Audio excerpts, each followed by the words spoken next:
Alright, so for those of you just tuning in, I'm about to spectate a 3v3 on the map MegaRandom between my viewers as part of my weekly Twitch TV live streams. If you want to get in on this and you want to watch these games or play in them, you can find my live stream schedule on my Twitch page by going there and scrolling underneath the video player. Alright, so without further ado, let's jump straight into this game. Megadi is praying it's not a water map, as I'm sure many of us are. I see a couple questions in the chat asking where Zero Empires is. It's been quite a few months, but he has since moved on from YouTube and Age of Empires 2, and his focus right now is on his new job. Flash, thank you so much for the $6.66 and for the resub. So what kind of bees produce milk? Boobies. Nice. Thank you, Flash. Thank you, Leonor, for the $5 as well. Thank you, I appreciate it. Whatever you're comfortable with, everything helps. But yeah, if anyone has any questions for me, feel free to ask. Looks like we actually loaded in, which is pretty excellent. Now, of course, if you're looking for Age of Empires content, as well as content for other games, then you're in the right place. I have plenty of expert games, tutorials, and gameplay videos on my YouTube channel, so feel free to check those out, as well as stuff for some other games as well. Thank you, Windscreen Wipers, for the resub. So without further ado, let me start by introducing all the players to you guys. So we have Soko Philo playing as the Red Persians. God, dude, such a sub-train right now, thank you. Markolf von Brandenburg playing as the Green Spanish, Mangadine playing as the Yellow Byzantines, Cora playing as the Teal Byzantines, Havoc playing as the Blue Japanese, and Giant Apple playing as the Orange Magyars. Thank you, Dilbert, for the resub. For those of you who are not aware, and I might sound a little bit different in this because I've recently moved out, so I'm all on my own now trying to figure out how to do things, and as a result, there's a little... I'm in a new room right now, so there might be a little bit of an echo, but I'm working on that. This is MegaRandom right now, so any map is possible, and one thing that I've noticed right off the bat is the distance between yellow and green is actually astronomical. Not sure if this is some sort of like spectator bug and there's just supposed to be a player here, or... Yeah, it's very interesting, because comparatively, orange and red are actually very, very close to each other. So I'm looking forward to seeing how this map plays out. Right now it appears that we have a very coastal style of map, which means that there's this big center landmass, which appears to be significantly richer in golden stone than normal, and then surrounded by water, which is also very rich in fish. Now, I'm curious to see which of these players actually ends up docking in this game, because really, like, having a dock in the early game, making a bunch of fishing ships, is almost like having a second town center in the early game. It's a huge boost to your economy, especially if it's more than just shore fish, as fishing ships gather food significantly faster from all the non-shore fish. And there's a lot here. Not only that, but of course, taking control of the water also gives you map control. It allows you to, use things like transport ships to bypass enemy walls, and you can use cannon galleons to poke people from the ocean, so things like that are pretty nice. Latorio says the sound is good, better than it was. Glad to hear it. Glad to hear it. Duds Godarth asks, or Godarth asks, can you get a resolution like resonances in a 1366 by 768 screen? I do not believe so, unfortunately. So yeah, this is interesting. The map is relatively standard though, besides the distance between these two players. I mean, normally this is what we would call in Aoe2 the flank position, being on the edge of your team and adjacent to an opponent. While yellow and green are indeed adjacent opponents, they are very, very far away from each other. So these guys could probably fast castle age without being in too much of a danger. So HD unit pathing in a nutshell. Our poor fellow green here trying to build a lumber camp. Notice how those villagers try to path all the way around the forest. Very interesting. Very interesting unit pathing. This isn't particularly efficient either, but he's trying to multitask right now, so. Ideally, he would want to be tasking his villagers on this tree, this tree, this tree, and this tree. That way, his villagers spend the least amount of time walking overall between dropping off resources. Game Video says, hi, Rez, the African Kingdoms lobby on Boobly is now active and working. But what is the problem that few people play there? I mean, most people keep playing in HD and I don't think they know it exists. I haven't played on it or really done much active promotion of it, besides mentioning it, because I'm not sure what the devs think, and I don't want to burn any bridges. Welcome to the stream, Mothump. No problem, dudes. Now let's go swap over to a random player's perspective. I'm gonna go hop on Giant Apple. Why not? Giant Apple going for a little bit of warlord here. Thank you, Major Dan Noob, for the $10. Appreciate it. So sing the Mighty Mouse theme. Unfortunately, I don't know the Mighty Mouse theme, but if you have another request, maybe between matches, please don't make me sing. Okay, so in terms of other stuff with this map, This just seems to be like a very resource-dense map. Like, compared to normal, you know, usually you only have your primary gold. So every player has 3 gold mines in most standard games of Age of Empires 2. You have one that has 7, which is, you know, yay big, and then you have 2 sets of 4. But here it looks like we have 2 sets of 7 gold per each player. In fact, we might have, and then the third one appears to have 5. So this is substantially more gold than normal. Thank you, Ox4, for the resub as well. And then 1 additional stone tile here. Usually the main stone has 5 tiles and the secondary has 4. 6 is normal for berries. Significantly more deer than usual. Deer is usually 3 to 4. So since this map is so very resource rich, I expect players to, you know, be able to just slingshot themselves through the early game with all these additional resources. Probably don't need to do too much early farming. I want to see every player in this game take advantage of those deer, either by milling them or luring them with their scout. Luring them with the scout, though, can be pretty tricky when it comes to Aoe2 HD input delay, though. So let's see who is putting down a dock. So Havoc is going to be putting down a dock, and this is even more substantial considering that Havoc is indeed the Japanese, so his fishing ships do work faster and they're significantly stronger. Mill coming down here for Havoc as well. Would like to see some of those deer taken soon. Meanwhile, Mangadide going to put down his first farm. This farm is positioned, generally speaking, pretty nicely. Usually, one trick that you can do is putting your farms along the top right edge of your town center as opposed to the bottom left corner. This is because villagers only walk in the bottom left section of the farm. So again, here we're just trying to minimize walking time, make sure that those villagers basically can just sit up and then drop the food off. And that makes a rather significant difference over the entire course of a game. Like, for example, Giant Apple's farms are very well placed. It's not something I'd worry about, though, if you were too new. But it does definitely add up. Sick Mode asks, how many games do I think I'll play tonight? Either 2 or 3. Depends on how I'm feeling after a couple of these. Still getting used to things and figuring out life. I'm also a little bit tired. But as always, I do really much enjoy spectating and watching some Age of Empires 2 games. Another boar underneath the town center. This is a pretty good lure. One of the reasons why I'll see players, luring the boar, like, if you're wondering why people don't mill it, it's a legitimate question. And if you're new, I would love to hear your questions, because a lot of things in Age of Empires 2 isn't necessarily intuitive behavior. Like, why would you shoot the boar twice and lure it underneath your town center? It's because you're trying to save that 100 wood instead of, like, just milling it. And, why grab the boar at all? Well, it's because the boar, as compared to a farm, is a huge free source of food that you don't need to invest 60 wood in per farm. So it definitely helps you quite a bit in the early game. Also, villagers gather foods at different rates, which is something the game doesn't tell you, so from different sources of food. So your hunters actually gather food very quickly from deer and wild boars, compared to something like forage bushes, which are very, very slow. Thresh God EU West asks, what's your favorite champion in LoL? That would be Lulu. Welcome, Crispy Ginger Pie. Flanch asks, are you going to stream Hearthstone again when things settle down? I would love to do some Hearthstone again when things settle down. I need to mix it up. That way I can keep the channel afloat, pay the bills. Need to branch out. Things are going okay, Motham, but I still got a lot to figure out. The Blur asks, will this be on YouTube? More than likely, even if the match quality isn't excellent. At least it's some sort of pseudo-update video. You guys just tell me that you'd prefer that I just upload more content rather than being a little bit more picky, so we're gonna go do that. Alright, cool, so the deer have been milled here. This is excellent. I would like to see more of a split between the villagers, but it looks like he's trying to split them there, so it's very good from Havoc. We swing around the map. Excellent farm placement here from Sokofila. Never want to see anybody starting the bottom left side, but again, it doesn't really matter if you're new, it's just that the farm placement thing can really help. This is a particularly excellent mining camp, because again, he's trying to make sure those villagers don't get bunched up on each other, but that they also don't have to walk particularly far to go drop off the gold, which is usually why I'll see players try and leave like a 1-tile space between the gold mine. That way the villager's has to turn around to drop it off, and if you build it like right adjacent to it, then things get a little bit nasty from pathing. The difference is, though, is that when you're placing your lumber camps, you want your lumber camp to actually be up and touching the forest, like this camp right here, because you clear through trees so much faster. Indeed, good luck. No problem, the Blur.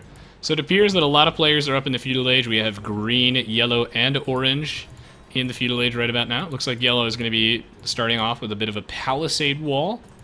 Byzantines, of course, a very defensive civilization. I like this mining camp as well. For Mangadide, again, it's quite efficient. It allows him to go for both the stone and the gold. It's interesting to note that he had so many villagers early on stone. I wonder what this means if we swap to his perspective. He could be going for some sort of early castle, which is interesting. Actually, no, he just happens to have a whopping 7 villagers on stone, but he's going for a scout rush. So with all that stone, this implies to me that either he was considering like full stonewalling, or he wanted to get to Castle Age and plop down a castle, make some cataphracts maybe. But cataphracts aren't that strong in the Castle Age, just due to their relatively poor stats and the lack of infantry units in general in the Castle Age, which cataphract is supposed to counter. This wall placement's a little interesting to me. I feel like Mangadai could have just walled along the walled from this forest to the coastline to save him a significant amount of wood, but I guess Mangadai is conceding water control entirely, does not actually have a dock, so he's very concerned that transport ships are going to be a thing. Now, I would say that while transport ships could be a thing, that this wall is still a huge waste of resources, and I would have just taken the risk. And if your opponent has to make a transport ship and a dock, that is going to slow them down. Hopefully in that time, you'll be in the Castle Age, you'll have a couple of town centers, you will be able to hold the line. So this wall might be a little bit ambitious. Maybe he's going to wall all the way to the edge right about now. We'll have to see. Havoc, one of the few players here with the dock. He does have a couple of fishing ships. This is good. Quite nice dock placement, although I feel like you could be focusing on this fish snapper first. And it looks like there's a lot of fishing ships for Cora, our teal Byzantines player. Green as well has quite a few fishing ships. And it looks like yellow is in, so Mangadai here with a very heavy scout aggression.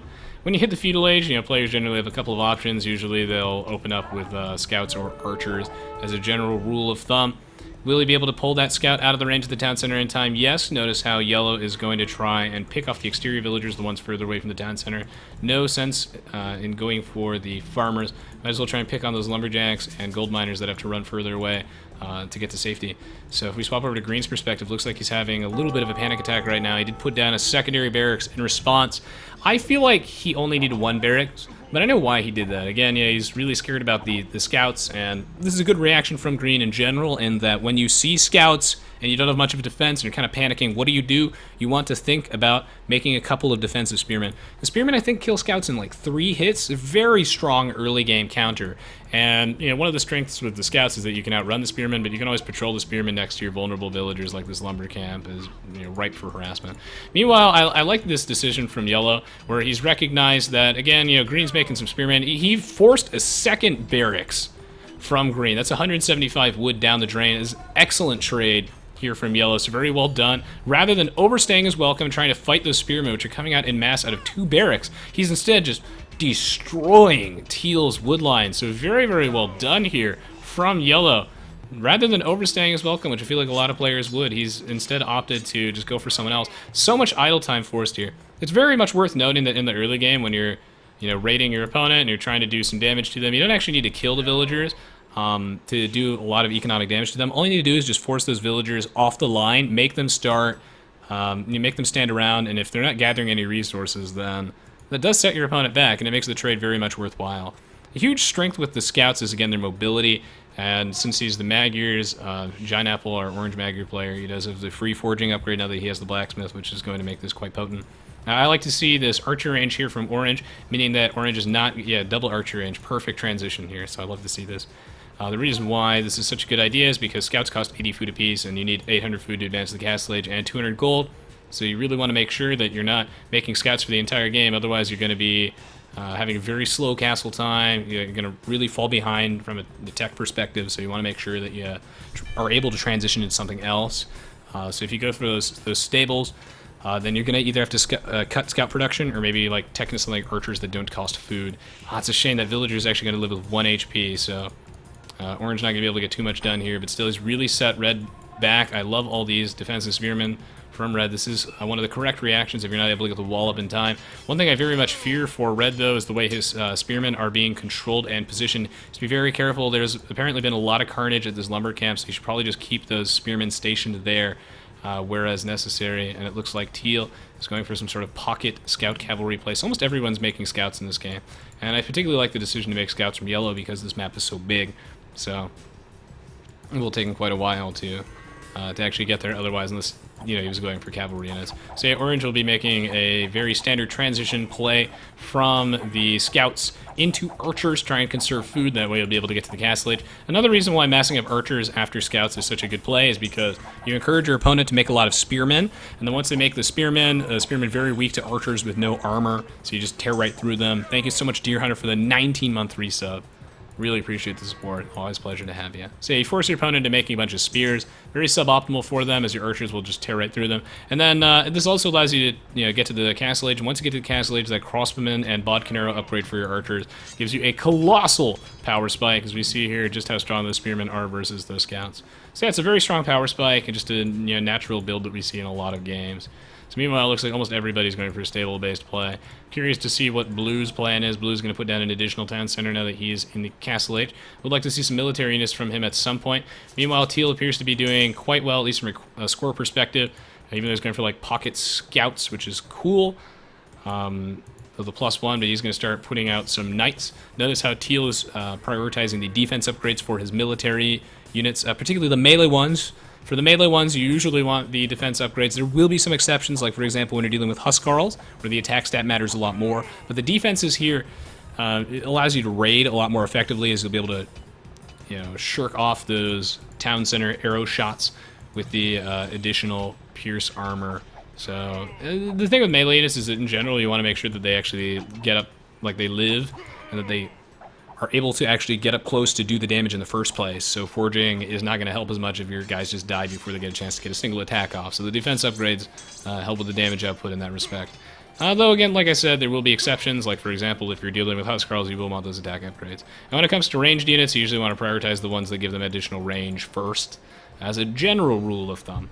So right now, Teal is wreaking havoc, while Havoc is still figuring out what the game plan is here. So Havoc is going to be plopping out of barracks. This is good. I like to see this. We'll see what type of units that he decides to go for. Score is a little bit on the lower side of things, but I do think, though, that his team is in a relatively okay position, mostly because Orange did so much damage to Red. Red is very, very weak right now. So if we go back to Sokophilo's perspective, he's the Persians player. He's actually on his way to the castle age. This is excellent that his castle didn't get delayed forever, I guess. I was going to say it didn't get delayed too much, but it really did. But the fact that he was still able to get there is excellent. So this means he's still going to be part of the game. Fangor Cute Story says, donated 10 euros, and the message was, we're going to build a wall, make the Mayans pay for it, and make Aoe2 great again. Thank you, Fangor Cute Story. Appreciate it. So yeah. Red kind of crippled, but he made the right priority here, which is try not to over-invest in military, just get to the castle age, trying not to fall too far behind. Because once you get to the castle age, you're able to put down a ton of town centers, build up your economy, kind of get back into the game, and you can always use tributes to get through this. This is a really bad fight for Red to be taking right about now, this choke point area, because what you want to do is you want to surround the knights with the spearmen. Spearmen do not beat knights one-on-one, so what you want to do is outnumber them, hit them with multiple spearmen at the same time. This is absolute disaster. You never want to fight knights in a choke point with your spearmen. You want to be able to saturate them, surround them. As we see here, while Red probably could have killed maybe even both of those knights, or at least one. He could have killed at least one of them if he wasn't fighting in that choke point right there. As a result, he's going to lose 2 villagers for free and not actually kill that one knight. Very unfortunate. Mihut says, can you please help me decide which unit is the best in Castle Age against knights? I feel like pikemen need to be in greater numbers. Monks are very, very good versus knights, but you have to be careful to actually protect them. You can always mix in some pikemen with your monks, but pikemen, as you've noticed, aren't, generally speaking, the ideal counter, mostly because with pikemen, you have to actually research the pikemen upgrade first, and you have to get a lot of pikemen out. Camels are really good, monks are really good, like a mix of camels and monks if you want, or you back up your own monks with a couple of knights. Really like the thing with monks, though, is that against knights, you're probably going to be using the monks somewhat defensively, so you're going to be hanging around near your town center and whatnot, just as a way to defend yourself. If you wanted to go aggressive with monks, you would put in a forward siege workshop, build a mangonel, but the forward siege workshop, mangonel trick is probably going to work significantly worse versus an opponent who's massing lots of knights, unless you make some light cavalry. So again, I would say monks and camels are good ideas. Making your own knights can be good. Pikemen depends on the civ, and as the game drags on, pikemen are going to be your go-to thing. Also, making sure you're reasonably walled up, you have some scouting information. A huge thing with the knights is the element of surprise, where you don't really know where they're coming from. So here, it looks like the Japanese player is going to take advantage of that extra attack speed bonus on his infantry units if they can ever path around correctly. Take out those knights, so nicely done. Well defended here by Mr. Havoc. Meta asks, the question is, what is the counter for mass elite cataphracts? Elite cataphracts have a low pierce armor, so they are not particularly good against ranged units compared to something like paladins. So I would really recommend using things like mass arbalists. Even though the elite cataphract does do some cleave damage. You can always set your guys in staggered formation to deal with that. So things like mass arbalists, hand cannoneers, lots of heavy scorpions, and then what you want to do is maybe have some halberdiers in the front, even though the halbs aren't great against the cataphracts, just as a way to prevent them from diving on your back line.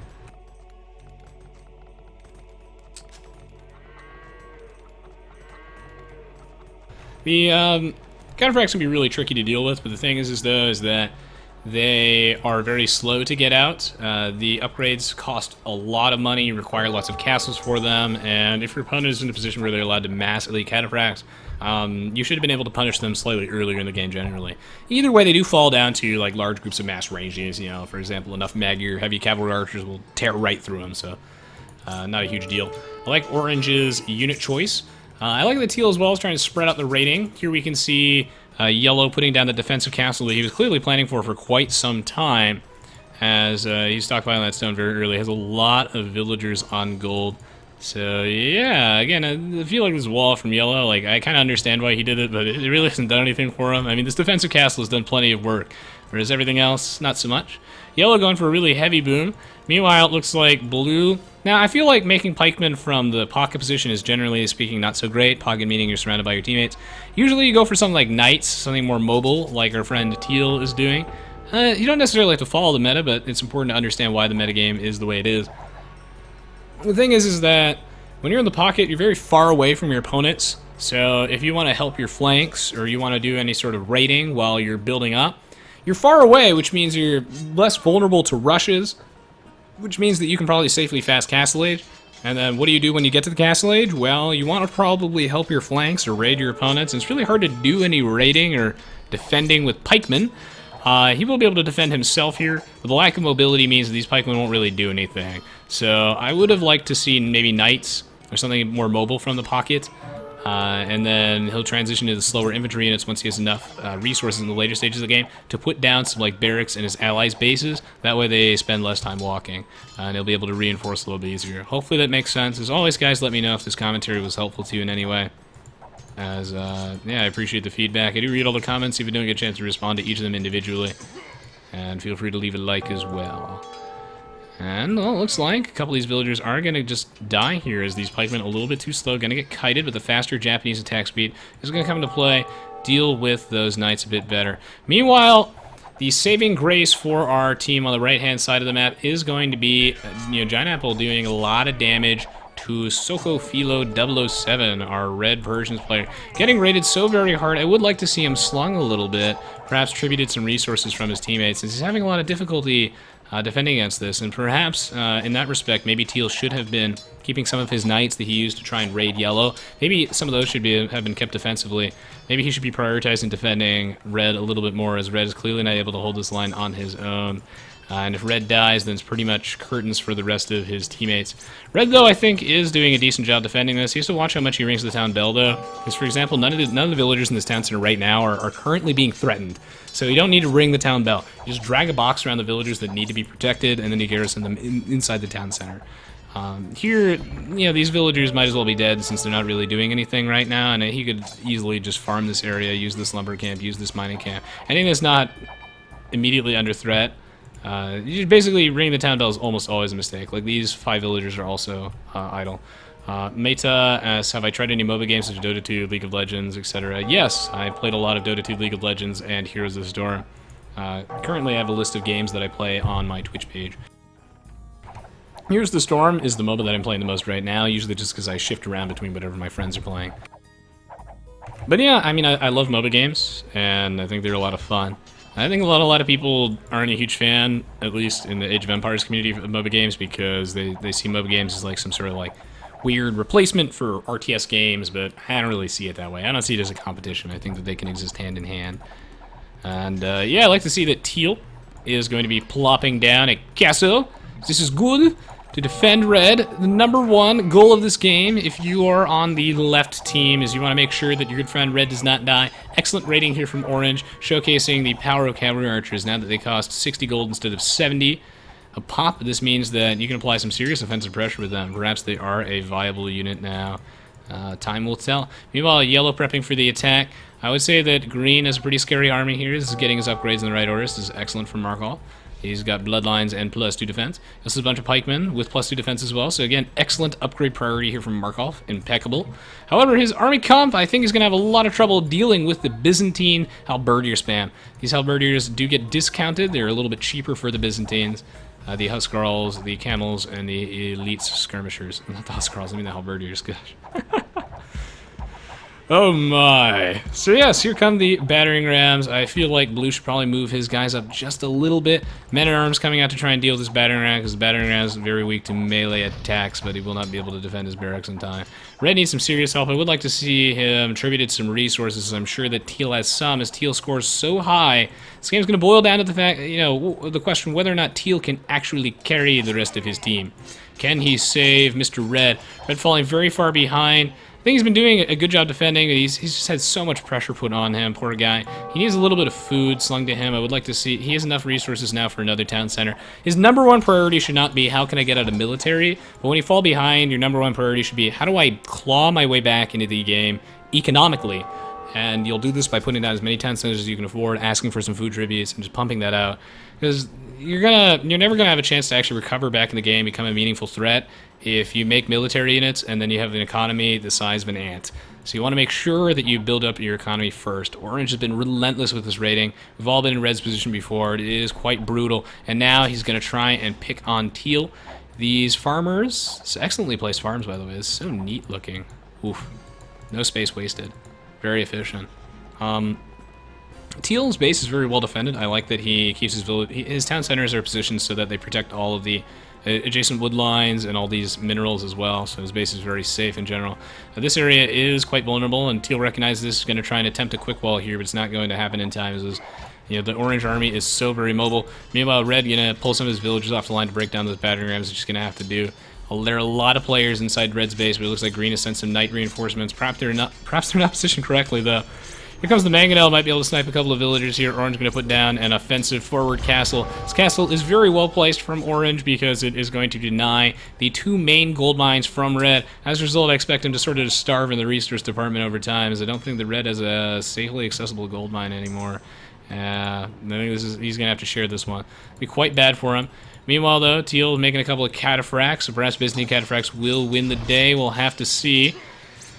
My, it looks like Yellow moving out aggressively forward with those halberdiers. Also has a couple of cataphracts of his own. Really cool to see those come into play. Quite good against the choice of units from Green. The cataphracts very weak versus archers. I mean, like, they're very good versus things like pikemen. They're okay versus knights. They at least trade better with knights over time. They're a pretty good backup to the halberdiers. The cataphracts here, though, might be a little bit of wasted gold. Difficult to say, but fun to see regardless. Green is actually doing a decent job defending this. Thank you, Rainbart, for the resub. I appreciate it. Green's doing a decent job defending this, and I do like his choice of units. The problem here, though, for our poor pal Green is that he's just fallen too far behind. He's actually in the Castle Age, whereas Yellow is in the Imperial Age, and as a result, this tech discrepancy will be the death of him if he doesn't get some serious backup. So right now, all eyes on Teal. Can he defend everybody at the same time? Perhaps this is just too much for one man. We'll have to see. He is making some cataphracts, though. I can swap over to his perspective. Does he have what it takes to carry this game? It's going to be a tricky one. He's a very strong economy. I like to see players with at least 100 villagers in every game. You just have to try and get to that point as fast as you can. The problem is here is the tech discrepancy. I do like that Green did finally manage to get to the Imperial Age and hold the line. So Green might be able to hold this one. Excellent castle placement here will protect his gold and his stone, as well as this town center. Make it very hard to push in. He just has to take out those battering rams. You actually have halberdiers inside them, which is pretty cool that MegaRandom is taking advantage of that boost. We need some melee units here from Green. Green falling a little bit behind. I feel like Teal has a lot of money in the bank. You know, sending 1,000 wood, for example, to Red, I think would be a massive blessing, and his teammates could really use this money. 6,000 wood in the bank. Oh god, the poor Red. He needs to build like way more town centers than he has. He's got 2 back here. Hopefully he has enough money to build another one. If not, he can ask for it. This trebuchet sieging, it's gonna be quite hard to deal with, but thankfully though, Teal does have his own defensive trebuchets, so if he stops missing at some point, he will be able to actually kill those. Unfortunately, that's all RNG. Teal doing a very good job defending this with his trash units, taking advantage of the fact that the Byzantines get cheaper elite skirmishers and pikemen. We'll be able to hold the line. Orange kind of petering out, running out of steam. Not too much ground to claim here, as Red's pretty much dead, so killing this town center is really just going to annoy him more than anything. Orange, though, will be transitioning into Cavaliers. I'm assuming one of the reasons why we've seen a huge dip in his army size is that he's been waiting for that Paladin upgrade, which is very, very expensive. Meanwhile, if we go to the bottom side of the map, does Green have Supremacy? Supremacy here would be excellent as a means to just defend, keep his villagers alive. Well, one of the best parts of the Spanish that I feel like players don't mention enough, this is sort of one of the silent reasons why we really like the Spanish, is that Supremacy, their technology that gives their villagers better combat stats, makes their villagers very resilient against raids. So, you know, when these halberdiers come into your economy, for example, they're gonna kill those villagers very, very, very slowly because of Supremacy, so I like that a lot. Of course, if you're interested in seeing some very odd applications of Supremacy, I do have a Break the Meta episode where you see a Spanish player make an army of almost nothing but villagers to take on some pro players, so feel free to check that out. Search for Break the Meta Spanish villagers, and you'll be able to find that one.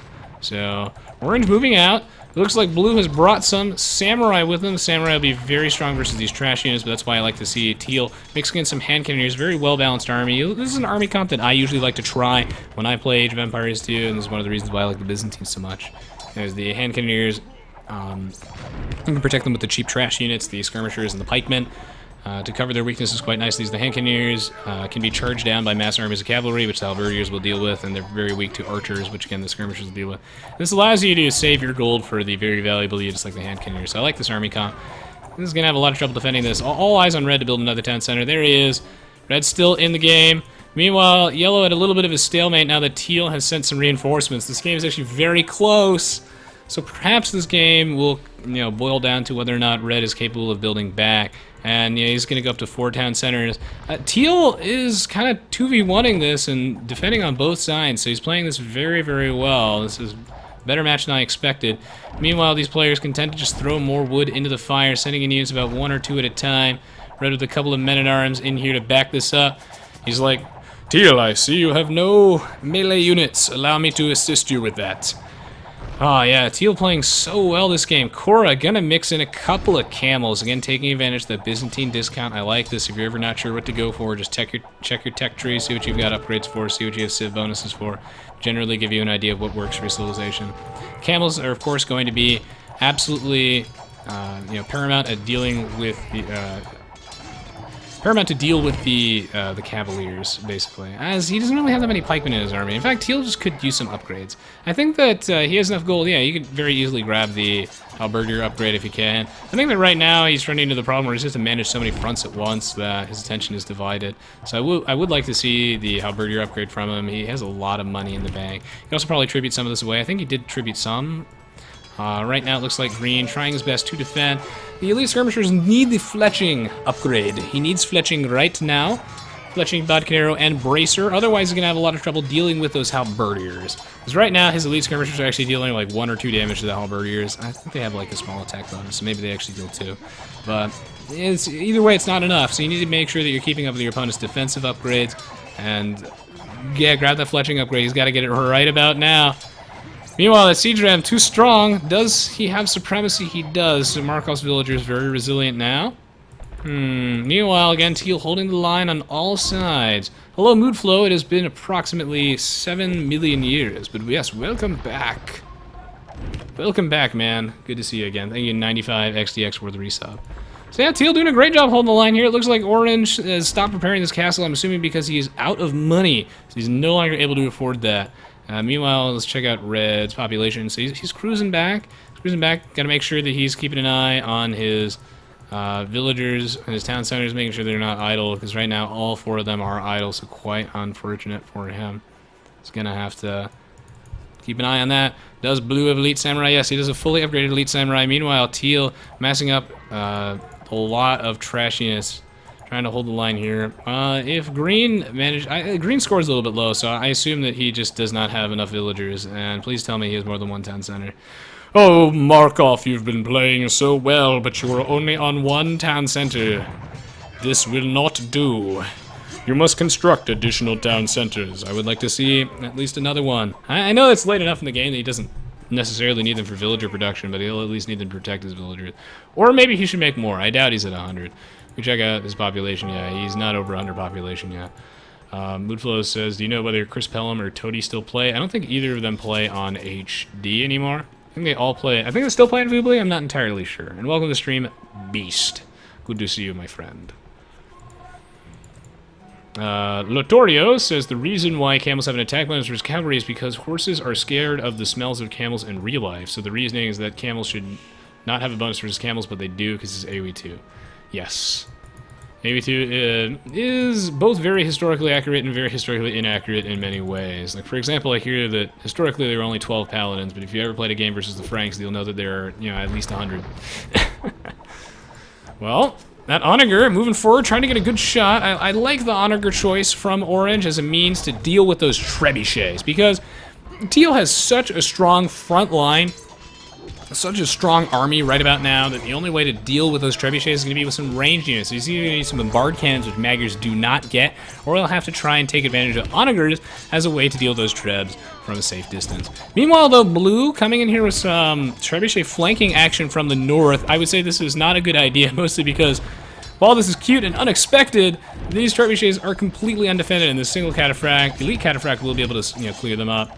It might take a while, though. I think this castle might go down with only one villager defending it, so yeah, Blue will get this castle. We'll secure quite a bit of map control. We'll make it a lot harder for Teal to apply any offensive pressure forward. Has to watch out for that Onager shot, but he does kill the Onager before it wipes out all his elite skirmishers, so Teal's going to have quite a bit of difficulty as time goes on holding this flank 2v1. He's doing a very good job with it, but he's going to have to rely on Green to be able to hold his own on this side and Red to be able to build back. We might see a slow, steady bleed out of the team on the left-hand side of the map. Oh my, oh my. Orange trying to, you know, keep as much map control as he can by putting down some offensive forward buildings. Meta asks, can you check the water and who's controlling it? I don't think anyone has actually contested the water. I think that we have Blue right now is, you know, just with some fishing ships. And then Green has a couple of fishing ships, Teal has a couple of fishing ships, but no one has actually made a navy. I don't think any of them actually want to deal with the ocean right now. They're just using it as a way to supplement their food income. Which I think is okay, but some fighting on the water would be nice. Cannon galleons could be a potential win condition here. I just don't know if the players have enough money to be able to afford that. Oh, Teal with some good jukes, trying desperately to take down those Onagers, but Orange just has so many Onagers, and one of the reasons why is that they have a trade liner as the opposing team does not. We might see a slow, steady bleed out here as Teal trying his best. He's played this game so very well. Green trying to hold the line. Actually, Green's doing a pretty good job holding the line. I don't know if Green realizes this, but he's actually kind of winning this. I mean, there are a lot of skirmishers back here, but if he gets a few kills on this trebuchets, then he's good to go. Kill as many siege weapons as you can before Yellow moves in to reinforce his army. Welcome to stream, Dutch class. Good to see you again. How many of these trebuchets can he kill before Yellow moves his army forward? Ah, crap, Yellow just went to war. Meanwhile, Orange with the Onager spam. Teal bringing in a bunch of hand cannons to deal with those infantry units, but Havoc making an excellent play by mixing in some arbalists into his army. Meanwhile, though, some great control here from Teal. Gonna walk perpendicular to those Onager shots while he's trying to use his cataphract to take down that Onager, but the Onager has too much HP. With 60 HP, it will live. He's trying to focus fire down some hand cannon shots, but they are indeed missing. I think his army's gonna get cleaned up here. Orange gonna reinforce a bunch of Cavaliers. Teal is having such a strong game here because he has a lot of villagers. Teal is just, he has, I think he has about 100 villagers, which allows him to constantly sustain military production. And a lot of the players in this game, I think Green does not have enough villagers. It's good to see him with a secondary town center. He's trying his best to hold the line here. I really feel like the conquistadors, since he can't afford elite conquistador, maybe he doesn't need to be making them. Maybe those could be hand cannoneers, for example. Difficult to say. He does actually have his own hand cannoneers. Really, he's just trying to make as many military units as he can. And I think that when you're not able to get to 200 population, then that means that you probably don't have enough villagers if you don't have enough money to actually get your way to 200 population. So I would like to see additional villagers from everybody. Some arbalists coming out from Korra, because they do create a little bit faster. They're cheaper, allows them to mass them up. Arbalists are still going to be good versus these elite samurai. The elite samurai do also disincentivize the elite cataphracts quite a bit. One of the things that the opposing team will have to watch out for is this trade line generating a lot of value over time. They really don't have any sort of offensive momentum right now. The bombard cannon's a good choice from Markov. Will be a great way to deal with these 4 bombard towers that are finally coming out from Megadite. If you've gained a little bit of ground and you want to hold that ground, one of the best ways to salt the earth and make sure that even if your opponent deals with your army and they can't actually push back and reuse that land is by filling them with bombard towers. Very expensive but very annoying strategy to deal with. The Spanish kind of infamous for that because of their faster building speed. Thank you so much, Stolen Name, for the resub. So yeah, I like to see this from Megadite, putting in as many bombard towers as possible. I feel like he doesn't need to build one right adjacent to each other. You should probably spread them out so they're all in range of each other. That the way they protect each other, but here he's forfeiting some map control that he could have had if he like built it up here. That's fine. He's just trying to secure this position as best he can. These bombard cannons will be really good at dealing with his bombard towers. This bombard cannon does barely outrange it. It's also a good way of poking at these trebs, as bombard cannons do have an attack bonus versus other siege weapons. Problem is here is that no siege engineers for the Spanish, which means they have 1 less range and a little bit less damage to buildings. Overall, I think he should be okay as long as he doesn't get sniped by some treb shots. He needs to clear out these siege weapons as fast as possible. Another siege workshop coming down from Markov to replace the one I believe he lost at the front. Meanwhile, Blue having to back up, trying to regroup. Teal trying his best to hold the line. Red needs to ungarrison some villagers. He has a siege workshop now. I would like to... See, here's the thing. If you're behind, don't hesitate to ask your teammates for... Don't hesitate to ask your opponents for money, guys. Don't hesitate to ask your teammates for a little bit of money, as Red does indeed need some food, and Teal could send just a bit, and then it'd be straight to the Imperial Age, good to go. Someone asked which player here is the Viper in Disguise. I mean, I think everybody here is playing pretty well. Perhaps one of the MVPs of the game would be Teal, but I don't want to take away from any of the other players in this game, even the ones with the lower scores, and putting in some work. Well, Orange trying to do some Paladin raiding. I think it's time for Red to ungarrison those villagers in all these town centers. Ring the town bell, man, it's one hell of a drug. Red gonna put down a market. It takes a lot of practice to be able to know how you can rebuild from a position where you've lost your base. And that's where my old 2v6 AI used to come into play as a good way to practice that. As a lot of players are probably destined to die. So, yeah, this is just a skill that takes a lot of practice, making sure that the new town centers that you build, not only are you building those immediately, but you're also asking for some tributes. Your teammates are willing to send you just a little bit, and players don't need that much to build that. Build as many town centers as you can, probably like 5. Pump out a lot of villagers, get to 100 ASAP, then start making some military. It might take you a while to get back in the game, but your teammates will probably be able to. If you haven't already lost the game, then your teammates will probably be able to stall. And that's what Teal's stalling for. He's waiting for Red to just bounce back into action, but his town centers...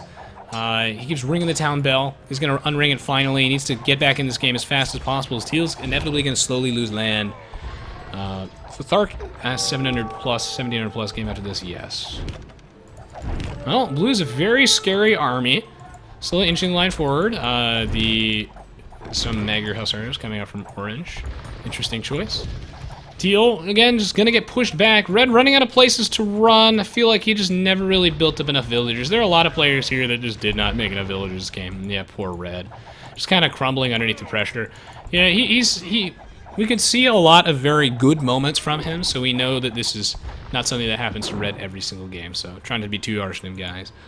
He did have a very good defense early on, but this is something that I think a lot of players really struggle with. Even some of the top-rated players in Aoe2 struggle with this concept of when you die, trying to hold on and build back. If you want to see a really good example of how to respond to unexpected pressure, I really recommend searching my YouTube channel. This is something that I uploaded fairly recently. The African Kingdoms 3v3 Showcase number 2, Game 4. Game 4 of 5 for the African Kingdoms 3v3 Showcase number 2. Just starting this game's too long. No worries, no worries. I think it's been a great game so far. So yeah, if you want to see a good example of how to build back under pressure, pay close attention to Pedro in African Kingdoms 3v3 Showcase 2, Game 4. Pedro does a really good job with that one. As we can see, he just prioritized building a bunch of town centers, trying to claw his way back in here. Poor Red, just so many villagers idle. Ring that town bell, man. It's one hell of a drug. Remember to ask, how are you feeling of allergies? Not so great. It's the spring, so I'm hanging in there. But I should be okay. Thank you for asking, man. Like, the way I see it is, I could be really down in the dumps about my allergies, but it's just something that I gotta deal with, and being upset about them doesn't actually make them any better. And, on the flip side, I count my blessings every day. In that I get to enjoy a good chunk of the year without having to deal with the crippling allergies and asthma as much. They don't really get in the way of doing what I love, which is, of course, playing games. I love my competitive multiplayer games. Things like, Hearthstone, League of Legends, Age of Empires 2, Guild Wars, you name it. Defensive bombard tower here, I think excellent idea from Teal. Again, just trying to stall inevitably for Red to build back, but he's just not able to do it. So very low in the population department. Thank you so much, Kaylee, for the resub, and welcome to the stream. Glad to have you, as always. Looks like they are going to call GG. I think this is an appropriate time to call GG. I'm one of the fans of this whole never give in, never surrender type deal, but at some point, you just gotta acknowledge that you've lost, especially considering that I don't want this Master Dragon for days when it posted on YouTube. But I think it's pretty safe to say at this point that since Red was the win condition for their team, he was not able to build back up. He really tried his best, but there's just too much pressure put up on him. You know, Orange never really gave him that much breathing room, so it looks like they are going to call GG. You know, what are they stalling for at this point? They don't really have anything that could possibly win them the game.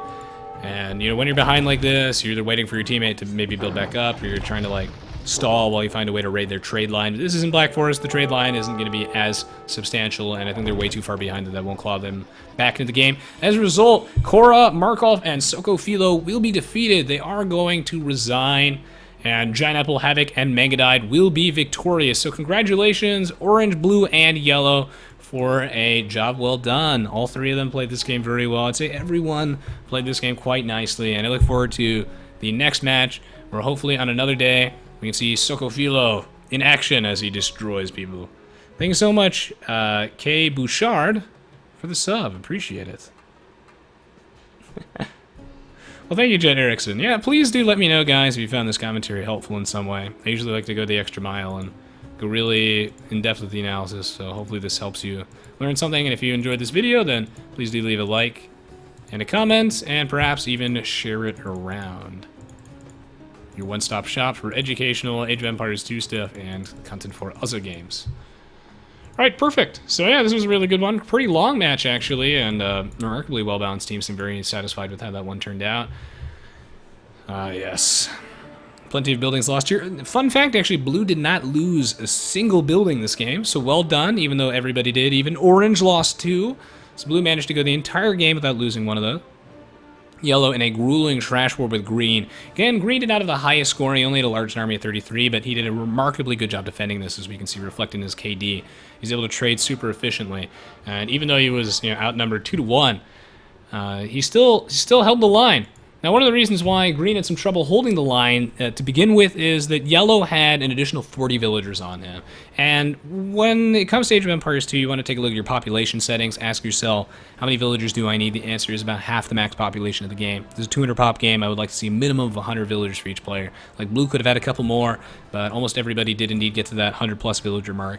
So, good to see that. You know, Red obviously has a very valid excuse. Green probably could add a couple more, and same with Blue. And that was why eventually Megadide was able to grind that one out, but I don't think Megadide would have been able to grind that out considering how efficiently Green was trading. Some good building positioning, unit choices, unit control. Green was able to hold the line despite being at a significant economic deficit. And if he just had more villagers, then maybe that would have been more even. Maybe he would have been able to turn out. Difficult to say. Yellow did, of course, did a very good job applying the pressure, so. Roda Lacket Los asks, what happened to Zero Empires? Basically, yeah, there are a lot of things at play. For one, Age of Empires 2 is not in a particularly excellent spot, at least from an HD standpoint. And for content creators, we rely on Age of Empires 2 HD a lot because of the variety of it. You know, it's something that's fresh. You know, Zach and I have been playing Age of Empires 2 since we were a fetus. And, you know, I've been doing Age of Empires 2 videos for 6 years now. So having some sort of fresh content, things like the Forgotten African Kingdoms really keep us sane. And they also keep the viewership rolling in. Otherwise, you don't really get that much of a cycle with people, so while people will inevitably get bored of your videos or bored of Aoe2, that New Blood won't replace them. So Aoe2 HD very important for that, and HD's in a very bad spot right now, and it's been historically in an awful spot. Doesn't really seem like it's ever going to get better. So basically, Zach was a little bit tired of the current state of Aoe2, and you know, he wasn't able to transition into any other games. This is something that on YouTube I've been trying to do. I've been very busy with life recently, so I haven't had too much of a chance to do it. But branching out is something that's very important for the longevity of a YouTube channel. You can't possibly survive doing only Age of Empires 2 videos, as there's a finite cap of how big you can get, and that cap is not big enough.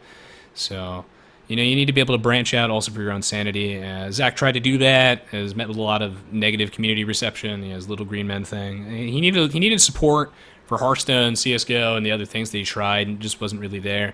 In a similar vein, I very much appreciate the people who do show support for my extra content, as it's what keeps me around.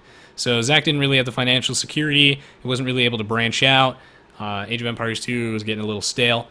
And so he just decided to move on to, you know, other projects. So right now he's completely focused on his current job. He's managing a CSGO team, and he's also building a website, which you guys will see at some point soon, as I'm pretty sure I will be teasing that. Thank you, Beast. Jet Erickson asks, what puts Aoe2 HD to bad spots? If you watch my stream, I guess this is your second time here, you'll see that it's full of bugs, lag, crashes, missing features, unipathing's awful, etc. Stuff like that. Rembert asks, I'm kind of afraid to ask, did you have luck with that job? Yes and no. The hiring process is going very well. It looked very promising. I managed to pass the first few interviews, but unfortunately the dream job that I've applied for, they've told me that the position has been postponed and that they'll call me when it opens up again, which does complicate things. That's one of the things that I've been trying to figure out.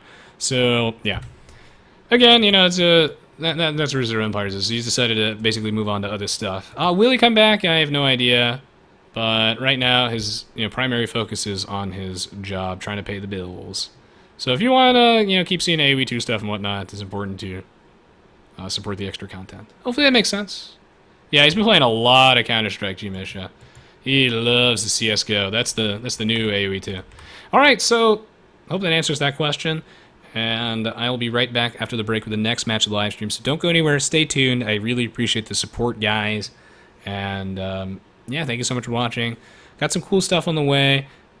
And I will be figuring out stuff on the side, too. So hopefully maybe I can do some Hearthstone. We'll see. And more AoE as well. So yeah, we'll be right back. Going to take a brief break, get a glass of water. And yeah, thank you for watching so far. Stay tuned. Stay tuned.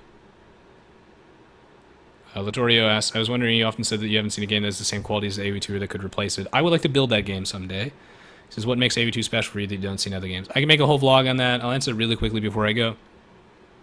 Age of Empires 2 has, I think it's one of those games where, like, as a casual player, you can kind of just play it however you want, and even if you are playing it horribly wrong, it's still a lot of fun. And that the single player is designed very immaculately, and that, you can make only like 20 villagers and have a town that's very neat. It looks like you're playing The Sims, and you still can have fun. So I think Age of Empires 2, while it is very difficult to get into from a casual to competitive standpoint, making that transition, that the casual players can have so much fun with it. This game also has a very in-depth economy. It doesn't really simplify too many things. It also has just a lot of civilizations. It's a very unique style to it. StarCraft 2 is like 3 very distinct different factions, whereas this one has like a bunch of similar ones with smaller differences. This thing is like random maps, etc. This game is a wonderful community.